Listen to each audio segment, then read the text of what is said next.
వాస్తవానికి ఆలిలేరు సూర్యులేరు కొడుకు పేరు సోమలింగం అన్నట్లుగా ఇవాల్టికి కూడా తెలంగాణలో ఉన్నటువంటి చాలామంది వివిధ కుల సంఘాలకు చెందినటువంటి వాళ్ళు కావచ్చు, లేకపోతే కాంగ్రెస్ పార్టీలు ఉన్న బీసీలు కావచ్చు, మిగతా రాజకీయ పార్టీలు ఉన్న బీసీలు కూడా రేవంత్ రెడ్డి గారు ఏదో కింద మీద పడతాను 42% రిజర్వేషన్ కులగణన చేసిండు, 42% రిజర్వేషన్ ఇస్తున్నాడు అనేటువంటి ఒక భావనలో ఎట్లయితే కొద్ది మంది బీసీలు తెలంగాణలో ఉన్నటువంటి వాళ్ళు ఉన్నారో, రాహుల్ గాంధీ కూడా ఆ భావననే దేశవ్యాప్తంగా ఇవాళ వ్యక్తీకరిస్తూ ప్రజలను ఆయననేమో డెలిబరేట్ చాయిస్ ఆఫ్ మిస్లీడింగ్ అదే అంటున్నాను, ఆయనేమో డెలిబరేట్ చాయిస్ ఆఫ్ మిస్లీడింగ్, అందుకే అన్న మిస్లీడింగ్ ఆఫ్ ద నేషన్ అని చెప్పాను, డెలిబరేట్ చాయిస్ ఆఫ్ మిస్లీడింగ్. కాకపోతే ఇక్కడ సమాచార లోపం వల్ల చాలామంది ఇవాళ ఏ రకంగా 42% రిజర్వేషన్ రాకుండా మోసపూరితంగా రేవంత్ రెడ్డి గారు వ్యవహరించిందనే ఒక విషయాన్ని గుర్తు చేసుకోవాలా అని చెప్పని ఈ సందర్భంగా తెలియజేస్తూ, ఒక పక్కన రాహుల్ గాంధీ రేవంత్ రెడ్డిని దేశవ్యాప్తంగా పొగుడుతూ ఆయన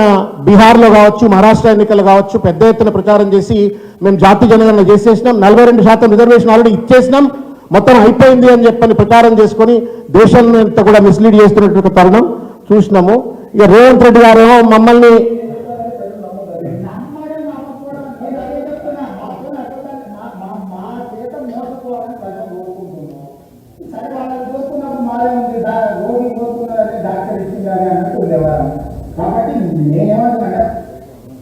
ఇక్కడ ఇది యథాతథిగా రేవంత్ రెడ్డి గారి యొక్క అంతర్గతమైనటువంటి ఒక మనస్తత్వాన్ని బీసీ కులగణన కావచ్చు, తర్వాత 42% రిజర్వేషన్లో కూడా ఇదే వ్యక్తీకరించినాడు, ప్రజలను నమ్మించినాడు, వంచనకు గురి చేసినాడు, దాన్ని ఆ మనస్తత్వాన్ని తెలియజెప్పేటువంటి ఒక వీడియో. ఇకపోతే సమగ్ర కుటుంబ సర్వే తర్వాత సిపెక్ సర్వే ఏదైతే ప్రభుత్వం చేసినటువంటిది, కేసీఆర్ గారు మన నాయకులు తెలంగాణ రాష్ట్రం ఏర్పడక ముందే దాదాపు 2012-13 కాలం నుండి పెద్ద ఎత్తున మన రాష్ట్రం అధికారంలో, తెలంగాణ ఏర్పడిన తర్వాత రాష్ట్రం అధికారంలోకి వచ్చిన తర్వాత సమాచారం లేనిది, without data there is no development, కాబట్టి పెద్ద ఎత్తున మనము కాంప్రహెన్సివ్ సర్వే జరుపుకోవాలా, అవసరమైతే ఆర్మీలను డిప్లాయ్ చేసిన సర్వే, స్థూలమైనటువంటి ఒక సమాచారం అంతా కూడా సేకరించాలని చెప్పి అధికారంలోకి వచ్చిన తర్వాత మొట్టమొదటిసారి దేశంలో ఎవరు కూడా చేయనటువంటి ఒక రీతిలో ఒకటే రోజు మొత్తం ప్రభుత్వ యంత్రాంగాన్ని అంతా కూడా సమాయత్తపరిచి చేసినటువంటి ఒక అతిపెద్ద సర్వే. దాని ఆబ్జెక్టివ్ 60 ఏళ్ల విధ్వంసం, వివక్ష, అణచివేయబడ్డ తెలంగాణ వాస్తవ స్థితిగతుల ఆధారంగా అభివృద్ధి చేయాలనే ఉద్దేశంతో, నైతిక బాధ్యతతోటి ఆ రోజు ఆ సర్వే చేపట్టినారు. మొత్తం 34 ప్రశ్నలతో అదొక 8 విస్తృతాయి అంశాలతోటి 1 కోటి కుటుంబాలు, దాదాపు 3.68 కోట్ల జనాభా. తద్వారా ఆ సర్వే ద్వారా 51% బీసీలు ఉన్నట్టుగా, ఎస్సీలు 18% ఉన్నట్టుగా, ఎస్టీలు 10% ఉన్నట్టుగా, ఇది మొత్తం వ్యవహారం అంతా కూడా, ఈ సర్వే అంతా కూడా జనరల్ అడ్మినిస్ట్రేషన్ డిపార్ట్మెంట్ పరిధిలో జరిగినట్టుగా నాకు ఉన్నటువంటి ఒక సమాచారం. ఇకపోతే సిపెక్ సర్వే ఏదైతే చెప్తా ఉన్నామో, ఈ సర్వే కులగణన ట్రిపుల్ టెస్ట్ ఆధారంగా వచ్చినటువంటి ఒక కులగణన. ఇది దాదాపు 1,80,000 మంది ఎన్యూమరేటర్స్, డేటా ఎంట్రీ ఆపరేటర్స్ అంతా కూడా కలిసి చేసినటువంటి ఒక పని. నవంబర్ 6 నుండి ఫిబ్రవరి 3, 25 వరకు ఈ సర్వే అంతా కూడా పూర్తి అయిపోయింది.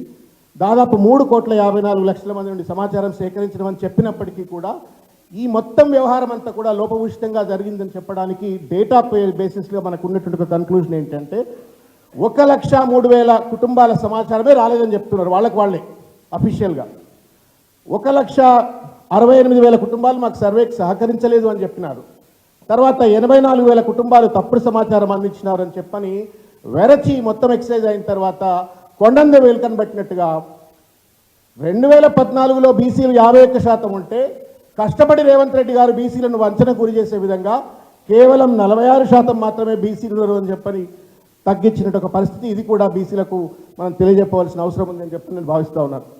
మొత్తం మీద ఈ మొత్తం ప్రాసెస్లో గవర్నమెంట్ వాజ్ నాట్ సిన్సియర్, ప్రజలను సమాయత్తపరచలేదు. మంత్రులు పూర్తి స్థాయిలో, జిల్లా మంత్రులు లేకపోతే ఇంకా మంత్రులు, ఎమ్మెల్యేలు ఎవరు కూడా పూర్తిగా ఇన్వాల్వ్ కాలేదు. ఒక క్యాలెస్గా, క్యాజువల్గా ఏదో తంతు నిర్వహించినట్టుగా ఈ మొత్తం నిర్వహించడంతో బీసీలను, శ్రీనివార్ మల్లనే అన్నాడు ఒక మాట, 46% రిజర్వేషన్లు బీసీలకు ఇచ్చిండ్రు అంటే జూబ్లీహిల్స్లో ఎవరో ఒక శాసనసభ్యుడు, ఒక మాజీ మంత్రి ఇంట్లో కూర్చొని ఒక పర్టికులర్ సామాజిక వర్గానికి సంబంధించిన సంఖ్యను పెంచుకున్నారు, ఓసీ పర్సంటేజ్ పెంచినారు, బీసీ పర్సంటేజ్ తగ్గించినారు అని చెప్పని ఒక వివాదాలకు కారణభూతమయ్యే విధంగా సాంకేతిక నిబద్ధత లేకుండా, ఒక సైంటిఫిక్ ప్రాసెస్ లేకుండా జరిపినట్టుగా ఈ యొక్క సర్వేకి సంబంధించినటువంటి విషయాన్ని కూడా మనం బీసీల దృష్టికి తీసుకెళ్లాలని చెప్పని కోరుతా ఉన్నాను. మన లక్ష్యం తెలంగాణ ప్రజల సమతుల్యమైనటువంటి అభివృద్ధి. ఇకపోతే కులగణన లక్ష్యం 42% రాజకీయ రిజర్వేషన్లు ఇవ్వాలని చెప్పని సుప్రీంకోర్టు తీర్పు ఆధారంగా Krishnamurthy versus union of India కానీ లేకపోతే వికాస్ కృష్ణారావు గవాలి జడ్జిమెంట్లో ఆధారంగా రిజర్వేషన్లు ఇవ్వాలన్నా పెంచాలన్నా ట్రిపుల్ టెస్ట్ అనేటువంటిది తప్పనిసరిగా పాటించాలా అనేటువంటి ఒక సూత్రం. ఇది మనం గుర్తుపెట్టుకోవాలని చెప్పి నేను కోరుతా ఉన్నాను. ట్రిపుల్ టెస్ట్ ఏం చెప్పింది అని చెప్పని ఒకసారి దయచేసి, ఇది Krishnamurthy versus union of India judgment. The identification of backward classes for the purpose of reservations is an executive function, అంటే government function. And as per the mandate of Article 340, dedicated commissions need to be appointed to conduct a rigorous empirical inquiry into the nature and implications of the backwardness. ఇది కృష్ణమూర్తి జడ్జిమెంట్లో చెప్పినటువంటి ఒక అంశం. తదనంతరం కొంత ఎలాబొరేట్గా Vikas Krishnarao Gawali జడ్జిమెంట్లో number 1, ఇది పేరా 12 of the జడ్జిమెంట్లో ఉంటుంది. ఇది to set up a dedicated commission to conduct contemporaneous rigorous empirical inquiry into the nature and implications of the backwardness. Rendu, ఆ స్టడీ తర్వాత to specify the proportion of reservation required to be provisioned local body wise. మొత్తం state కింద percentage అని కాదు, local body wise ఆ యొక్క రిజర్వేషన్లు ఇవ్వాలని చెప్పినారు. In any case this percentage reservation should not cross more than 50% అని చెప్పని ట్రిపుల్ టెస్ట్ చెప్పింది. ఇది supreme court law of the land. దీనికి లోబడి మాత్రమే రాష్ట్ర ప్రభుత్వాలు ఏ అయినా కానీ చేసి ఉండాలా. ఒకవేళ దాటి కనుక ఇవ్వాలంటే అది భారత రాజ్యాంగం 9th షెడ్యూల్ను అమెండ్ చేస్తే తప్ప యూ కెనాట్ క్రాస్ 50% అనేటువంటిది ప్రజలకు చెప్పాలా. కానీ దీన్ని కప్పిపుచ్చి ట్రిపుల్ టెస్ట్ సంబంధించిన అంశాన్ని ప్రజలకు తెలియనీయకుండా, పూర్తి స్థాయిలో దానిపైనటువంటి అవేర్నెస్ రాగనీయకుండా, రెండవది ట్రిపుల్ టెస్ట్ ఉన్నందువల్ల 50% దాటలేము అనేటువంటి ఒక భావన, ఆ నాలెడ్జ్ ప్రజలకు రానియకుండా మొత్తానికి మొత్తం నేను 42 శాసిస్తామని చెప్పని గుండుగుత్తగా ప్రకటించి ప్రజలను గుండుగుత్తగా మోసం చేసింది ఈ ప్రభుత్వం అనేటువంటి విషయాన్ని గుర్తు చేయాలని చెప్పని ఈ దాంట్లో ఒక మాట చెప్తుంది ఈ జడ్జిమెంట్లోనే. It will not be open to respondents to justify the reservation for OBCs.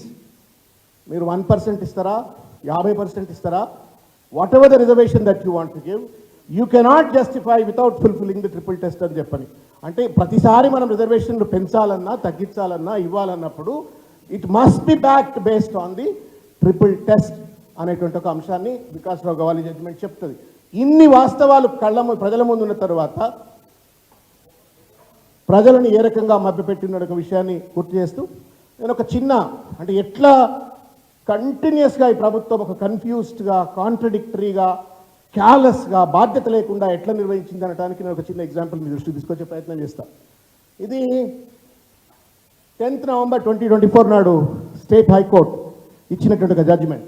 దీంట్లో in compliance with the orders dated, మీ లాస్ట్ పేరా కనుక చూస్తే, in view of the aforesaid submission the respondents are directed to implement the directions contained in para 13. ఇంతకుముందు మనం వికాస్ కృష్ణారావు గవాలి జడ్జిమెంట్లో అయితే 3 పాయింట్లు ఉన్నాయో అవి అమలు చేయాలని చెప్పని ఇది 10/9/2024 నాడు ఈ జడ్జిమెంట్ వచ్చింది, స్టేట్ హైకోర్టు ఇచ్చింది.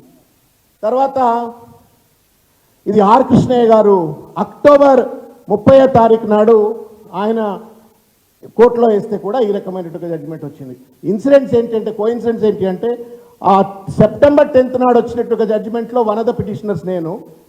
దాని తర్వాత మళ్ళా ఆల్మోస్ట్ ఎగ్జాక్ట్లీ 40 డేస్ తర్వాత, 40-50 డేస్ తర్వాత ఆర్ కృష్ణయ్య గారు కేసు వేసినారు. దాన్ని బేసిస్ చేసుకొని మేము భూసాని వెంకటేశ్వరరావు డెడికేటెడ్ కమిషన్ ఇస్తున్నామని చెప్పినారు.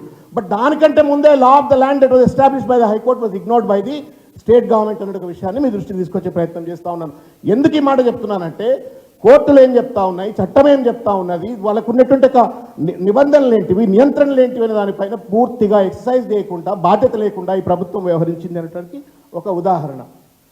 ఇది చాలా కొంచెం టైం కన్జ్యూమింగ్ అనిపిస్తుంది, బోర్ కూడా అనిపిస్తుండొచ్చు, ఎందుకంటే డ్రై సబ్జెక్టు, ఈ జీవో లేనిది నంబర్ లేనిదని. కానీ ఈ ప్రభుత్వం బాధ్యత లేకుండా ఎంత చిల్లరగా, మోటుగా మాట్లాడుకోవాలంటే చిల్లరగా బీసీల భావోద్వేగాలతో ఎట్లా చెలగాటడానికి ఈ క్రొనాలజీ ఆఫ్ జీవోలు అని చెప్పని మీ దృష్టి తీసుకొచ్చే ప్రయత్నం చేస్తూ ఉన్నాను. 10/11/2023 అది కామారెడ్డి డిక్లరేషన్ 6 నెలల్లో చేస్తామని చెప్పిన పెద్దలు 4/2/24 నాడు క్యాబినెట్ రెజల్యూషన్ వచ్చింది. 4/2/24 నాడు క్యాబినెట్ రెజల్యూషన్. తర్వాత 16/2/24 నాడు అసెంబ్లీ రెజల్యూషన్. 15/3/24 నాడు ఇది చాలా వింత అయింది. ఒకసారి చూడండి, మీరు మంత్రులుగా పనిచేసిన వాళ్ళు, సీనియర్స్గా ఉన్నటువంటి వాళ్ళు, పెద్ద పెద్ద హోదాల్లో ఉన్నటువంటి వాళ్ళందరూ మీరు ఇక్కడ ఉన్నారు కాబట్టి, క్యాబినెట్ రెజల్యూషన్ అవుతుంది, అసెంబ్లీ రెజల్యూషన్ అవుతుంది. Who should be the competent authority to bring out resolution? The GO chief secretary government of Telangana ఇవ్వాలా. ఇచ్చింది ఎవరా అంటే బూరా వెంకటేశం గారు బీసీ వెల్ఫేర్ డిపార్ట్మెంట్ నుంచి జీవో 26 ఇచ్చినారు.